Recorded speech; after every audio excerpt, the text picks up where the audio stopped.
En los últimos años, No me molestes Nagatoro es tal vez uno de los mangas de romance que más dio para hablar de este lado del mundo, siendo duramente criticado por muchas personas en las redes sociales debido a su contenido que romantiza el abuso y el acoso escolar. Por aquella época debo reconocer que, además de haber leído varios ácidos comentarios al respecto, no sabía mucho de la obra, y por tanto no llegué a generar una opinión, hasta que me di el tiempo de leerla por mera curiosidad. Tras seguir su publicación con atención hasta el día en que terminó, llegué a la conclusión de que en realidad quizás la percepción popular que se tiene sobre la misma es bastante injusta. Y tras ver con asombro cómo no existe mucha gente de habla hispana que comentara sobre las virtudes de esta obra, decidí hacerlo por mi propia cuenta. Tan pronto como empezamos a leer el manga, podemos comprender con facilidad el porqué del hate a la obra, ya que tenemos un comienzo bastante fuerte. En el primer capítulo nos presentan al senpai, el cual va a la biblioteca para poder estudiar. Aquí ya nos muestran un poco de qué clase de personaje es, al sentirse nervioso de compartir el lugar con más personas, en especial tratándose de un grupo de chicas. De todos modos, trata de no darle importancia, intentando ignorar la ansiedad que siente, aunque para su desgracia, en un movimiento torpe termina tirando sus cosas al suelo.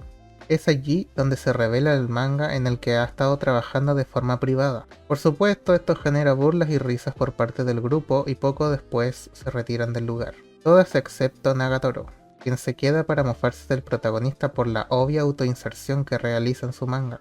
Y aquí quiero destacar el hecho de que no se burla ni critica la historia de la obra, simplemente se ríe del hecho de que Senpai se autoinserte en su obra como alguien tan diametralmente diferente. A raíz de lo anterior, ella le invita a recrear la escena para demostrarle que no es capaz de hacer algo similar a lo que quiere retratar. Al hacer esto y acorralarlo, junto con denigrarlo, termina haciendo que nuestro protagonista se ponga a llorar, a lo que ella solo atina a darle un pañuelo y disculparse, de una forma que, acepto, no se ve muy honesta, para luego retirarse. Y bueno, la primera vez que leí este capítulo pensé que simplemente se trataría de una obra para amantes de los sádicos, porque de verdad no me cabía en la cabeza que alguien podría ver como algo romántico, bueno, esto. Y como dije antes, rápidamente entendí el por qué la gente tenía una opinión tan mala sobre esta historia. Pero a pesar de eso, decidí seguir leyendo un poco más. Aunque en el segundo capítulo, bueno, las cosas no mejoran en absoluto. En el segundo capítulo se nos muestra cómo el senpai le devuelve su pañuelo a Nagatoro y más tarde lo sigue al salón del club de arte. Es allí donde le insiste en que la dibuje, a lo que nuestro protagonista termina accediendo después de ser objeto de burlas una vez más. Nuevamente se nos muestra que incluso cuando se trata de dibujar, la pasa realmente mal en compañía de alguien del sexo opuesto, incluso haciendo que la calidad de su dibujo se vea afectado por ello, algo que Nagatoro aprovecha para mofarse y humillarlo otra vez, lo que termina haciendo que una vez más Senpai rompa a llorar sin querer.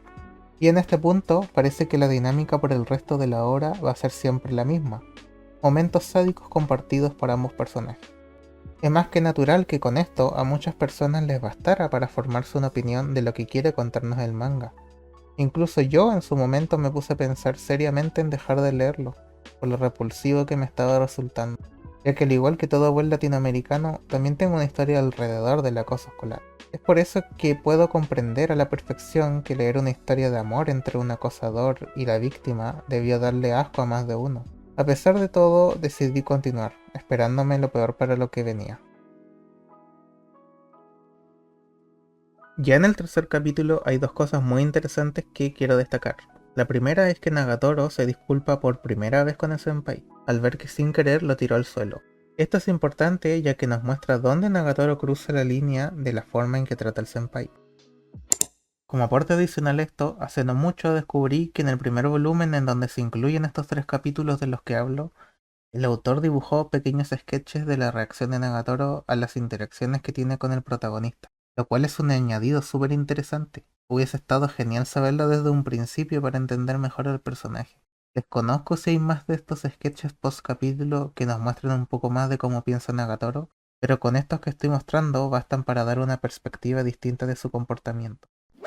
La segunda es que a raíz de lo primero, Nagatoro no puede evitar preguntarse si el senpai no se siente enojado por todas las cosas que le ha hecho estos últimos días. Y en consecuencia de esto, se nos cuenta que el protagonista ha sufrido de acoso escolar desde hace mucho tiempo. Eso era algo bastante obvio, por supuesto, Pero lo importante de esto es que comenta que la forma en que enfrenta esas situaciones pues simplemente dejarlo pasar, desentenderse de esas cosas y continuar como si nada hubiese pasado. Lo curioso es que racionaliza para sí mismo que el tiempo que pasa con ella no es algo que deteste. Aunque no se lo diga directamente, lo podemos saber por su expresión. No puedo asegurarlo por todos, pero creo que la gran mayoría de las personas que tienen una mala opinión sobre esta obra no leyó el manga hasta esta parte, que es justamente donde se marca un punto de inflexión importante tanto en la relación que tienen ambos protagonistas como en el desarrollo de estos mismos. A partir de aquí las cosas empiezan a cambiar, justo como también lo hizo mi percepción sobre esta historia. Nagatoro nos demuestra a través de acciones muchas veces que las intenciones que tiene con el senpai son bastante más amables de lo que se nos presenta en los primeros capítulos. Para empezar, es importante remontarnos al capítulo 6, en donde se nos demuestra que la actitud burlesca e insistente que tiene con el protagonista es algo exclusivo de su relación y no se traslada a nadie más. De hecho, en la misma escena vemos cómo rechaza el acercamiento de alguien, quien trata de relacionarse con ello a través de su dedicación a la música. Pero Nagatoro inmediatamente demuestra su poco interés al sentir que es algo que carece de forma y corazón. También cuenta que opina que los chicos en general son aburridos, a pesar de que más tarde la vemos disfrutar bastante la cercanía del senpai. Considero esta escena relevante porque nos cuenta de forma implícita cómo Nagatoro valora bastante la dedicación que el senpai tiene por el dibujo, lo que explica por qué con otra expresión de arte que viene de otra persona no se sintió de la misma manera, y también por qué comenzó a acercarse al protagonista sin conocerlo demasiado. Esto se nos confirma más tarde de diversas maneras. En el capítulo 8, por ejemplo, cuando Nagatoro cumple su antigua promesa y le da como recompensa un beso en la mejilla al senpai por dibujarla. También en el capítulo 13, cuando se nos muestra una Nagatoro genuinamente feliz por ver cómo el senpai hizo varios dibujos sobre ella. O también tenemos el capítulo 38, cuando sin pudor defiende al protagonista señalando lo mucho que éste se esfuerza y se dedica al dibujo. Y por si aún quedaban dudas, el capítulo 51 nos confirma de lleno el interés que tiene Nagatoro por la pasión del senpai, mostrándose contenta y atenta a la dedicación que éste pone al dibujar. Pero entonces, si se siente tan atraída por el protagonista, ¿por qué existen ocasiones en que lo molesta tanto? Bueno, en realidad esto es sencillo de explicar, y de hecho el manga te lo grita en la cara todo el tiempo. Y es que simplemente Nagatoro no sabe expresar lo que realmente siente, ni tampoco lo que quiere, lo que la lleva a actuar de formas poco honestas. Esto es algo que se ha visto bastante de cualquier forma, no es ni de cerca el primer personaje que molesta al chico que le gusta para que se fije en él. Pero está claro que Nagatoro muchas veces se pasa de la raya, y ella es consciente de eso cada vez más en la historia, lo que resulta en que se vaya suavizando cada vez más en las cosas que dice y hace. A lo largo de la obra se ven muchísimos momentos en que se nota cómo Nagatoro no sabe comunicarse correctamente. Uno de ellos es en el capítulo 26, interrumpiendo momentos tensos con bromas y sintiéndose acorralada cuando le responden a estas, para al final avergonzarse y terminar sin hacer nada al respecto. También pasa algo similar en el capítulo 41, cuando en vez de enfrentarse al problema que tiene con el senpai, prefiere alejarse de él. Y cuando es honesta con ella, además de avergonzarse, trata de cambiar el ambiente intentando molestarlo como ya es de costumbre. De hecho, pasa justo lo mismo en el capítulo siguiente, cuando es elogiada de forma sincera por la persona que le gusta. Como se puede ver, Nagatoro simplemente tiene tantas dificultades para expresarse como muchos otros personajes de la industria, por lo que en vez de hacer las cosas de frente y con palabras, muchas veces termina haciéndolo con sus acciones, y es a través de estas que demuestra todo el apoyo y cariño que tiene por el senpai, empujándolo e inspirándolo para que mejore como persona en múltiples ocasiones. Muchas veces trata de enseñarle cómo enfrentar situaciones donde lo están molestando, en un comienzo solo con ella, para luego más tarde lograrlo con sus amigos, e incluso lo alienta a mejorar su condición física para no dar tanta lástima en actividades similares.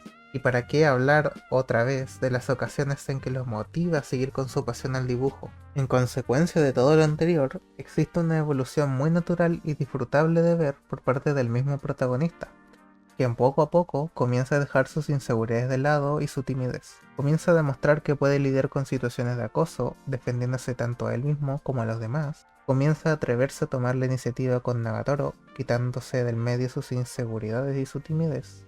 O también empezando a hacer las cosas que quiere hacer, diciendo lo que piensa, quitándose los miedos de por medio, e incluso llega un punto en que él mismo se da cuenta de las falencias que tiene y que debe mejorar como ser humano para acomodarse de forma afín en la sociedad. Es a raíz de esto que también se ve un desarrollo en su relación muy bonito y muy sano. Yo destacaría especialmente el capítulo 18, que nos muestra lo mucho que ha cambiado su vínculo comparándolo con el comienzo de la obra. Y después de eso, la cosa solo va mejorando mucho más. Puedo decir que es algo súper disfrutable de ver porque se siente real. Es algo que el lector se puede creer porque está muy bien construido y no se siente ningún cambio abrupto de personalidad ni similar.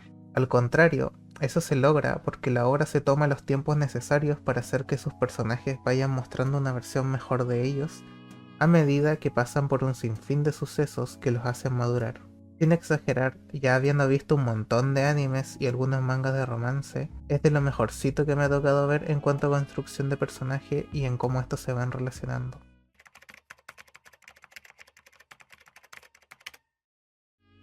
El impacto inicial que generaron los primeros capítulos de este manga lo condenaron a que la opinión de las personas se mantuviera en base a esa primera impresión, y por consiguiente, al menos en la comunidad hispanohablante, se tradujo en que los fans de este manga se vieran bastante más reducidos de lo que es normal en una obra de una calidad tan buena. Y si les soy honesto, creo que desde un comienzo el autor tenía bastante claro que esa clase de crítica iba a existir. Después de todo, decidió tocar un tema sensible como el acoso escolar, algo que muchísima gente experimentó alrededor del mundo, y era muy posible que un gran número de personas se lo tomaran a mal. Pero creo que todos cometieron un error, yo incluido, al ver este manga de una forma tan personal. Estoy seguro que mucha gente se siente identificada con el personaje principal al ser una víctima de bullying, y eso es algo completamente normal. Súper común que en la ficción las personas nos sintamos identificados con ciertos personajes, pero el problema radica en cuando nos olvidamos que no es nada más que eso, ficción, y que no podemos tomarnos con la misma seriedad las cosas que se transmiten por ese medio de entretenimiento. En esta industria es un cliché bastante conocido el que nos presenten un protagonista débil y con poca personalidad o nulo carisma para que el espectador se sienta reflejado en él, y posteriormente convertirlo en todo lo contrario, haciendo que esas mismas personas sientan cómo se cumplen todos sus sueños y deseos a través de un personaje en dos dimensiones. Es en parte eso a lo que creo que el autor apuntaba al hacer que Nagatoro se burle del senpai por su autoinserción, ya que este último perdió de vista por completo el mundo real, y en vez de enfrentarse a él y enfocarse en su propia persona para ser su mejor versión, decidió ignorar lo que le incomodaba y seguir igual que siempre. También es posible que sea el causante de que mucha gente sienta incomodidad por seguir leyendo la obra, ya que no es lo que esperaban. O también puede que lo esté sobreanalizando y que no sea más que una casualidad. Pero es una ironía que siempre he tenido en mente, la verdad. Este manga está lejos de ser perfecto, por supuesto. Hay varios detalles que pueden hacer de la lectura algo un poco pesado. En especial cuando te vas acercando a la mitad del manga y se comienza a sentir cómo el autor dilata un poco los arcos para alargar de forma innecesaria la obra. Pero definitivamente no es tan malo como la opinión popular lo hizo ver. Sin embargo, es bastante comprensible, nuevamente, el porqué de esto. Es justamente por ello que hice este video, tratando de que al menos algunas personas pudieran dejar de lado los prejuicios que se han formado alrededor de esta obra y poder darle una oportunidad, para que más gente pueda disfrutar del que para mí es uno de los mejores romances que he leído. Aunque, como siempre, esta es solo mi opinión.